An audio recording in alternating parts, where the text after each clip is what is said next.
Hey gardeners, Enlightenment Garden here. It is beginning of March 2022 and I'm going to share with you another update on the fig cuttings that I started back in January. So if you've been following along, you know they've been indoors. Well, just this last week I've moved them outside because our highs are now ranging in the 70s and 80s and our lows are out of the 30s range. We're mostly in the 50s, sometimes nights will dip into the 40s, but it's warm enough now that they will do just fine outside. Okay, we're going to just do a quick update on the Black Madeira rooting experiment. Group 3 was the one where, I applied the rooting hormone and scored it. I still have 4 out of 5 have not broken bud yet. I really don't know what happened here. It's possible that method introduced some rot. Certainly lots of people do score their fig cuttings. I don't know that it's a good combination to do that and put the rooting gel on there. At least my experience has shown me that that's not a good combination. Similar to what we saw in the last video, group 2 is really doing the best. They're the furthest along, have some really nice branching going on here. They're the most vigorous. And group 1 isn't doing all that bad either. It's still got good growth on it. So if we were to judge, what to do based on this experiment, it would be to apply some rooting hormone on the bottom of your fig cutting. That does seem to give it a little bit of an edge. I would not recommend scoring and rooting gel. So while group 2 with the rooting gel was the best in this group, here's another batch of figs, where I just simply plunged them, didn't use any rooting gel at all, and they're looking phenomenal. So I don't know that you really need to do anything to these fig cuttings.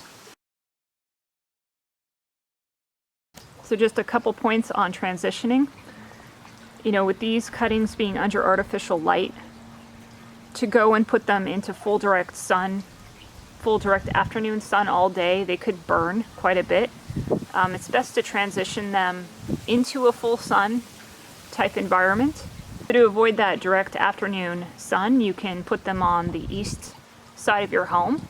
Or the other option is what I'm doing here, and that's to place them under the canopy of a tree. So I've got them positioned just under a fairly mature frankincense tree.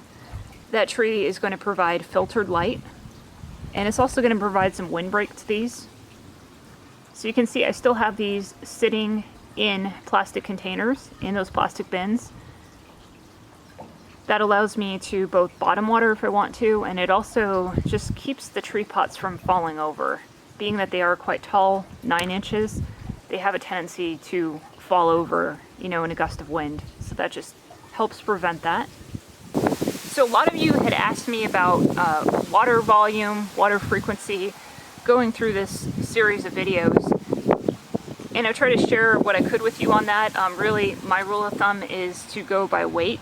You'll get the feel for it when you pick up the tree pot and it feels a little light. You'll get to know when you need to add water.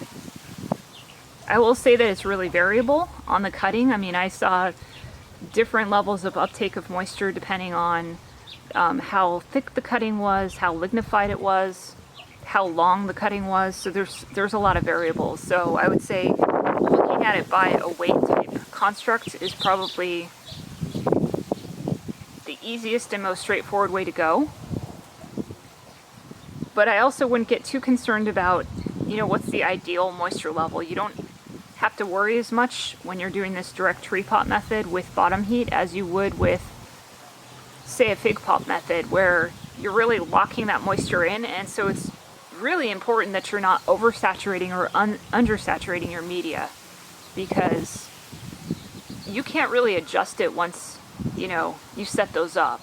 That's the whole point in that method, is you're locking that in and walking away for about a month. So getting that right from the beginning is more important. But with this method, it's not set it and forget it. You're having to come back and water these as evaporation happens with the air exposure and all. They're a lot more forgiving in this type of setup than they would be in that bin type situation under high humidity. So as far as watering now, I'll use something like this, just a typical watering can. I'm still using water-soluble fertilizer. This is the product I use.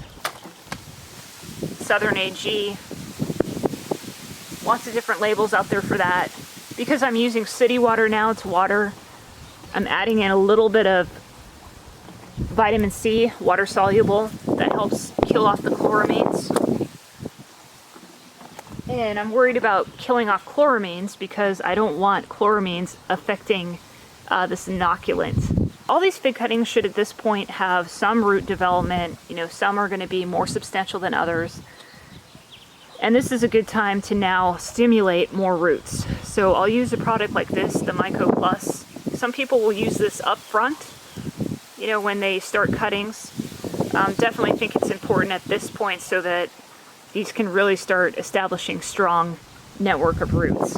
Water soluble, so I'm going to just put this into the watering can with the vitamin C and the fertilizer, and I'll do this once a week. Keeping up the fertilization just like I had been for the last few weeks. Doing that once a week at 1/4 the concentration that the directions tell you to use. And because these are going to need water more often than once a week, the other times I water, of course, I'm not going to be adding fertilizer, and I'll just be using the watering can with vitamin C again to knock out those chloramines. It's not going to destroy the fungal network, you know, the beneficial fungal network that this is creating.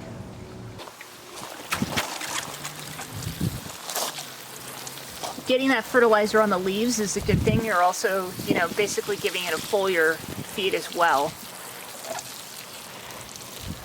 So I'm just clearly showering this from the top. It's going to saturate through the media all the way to the bottom.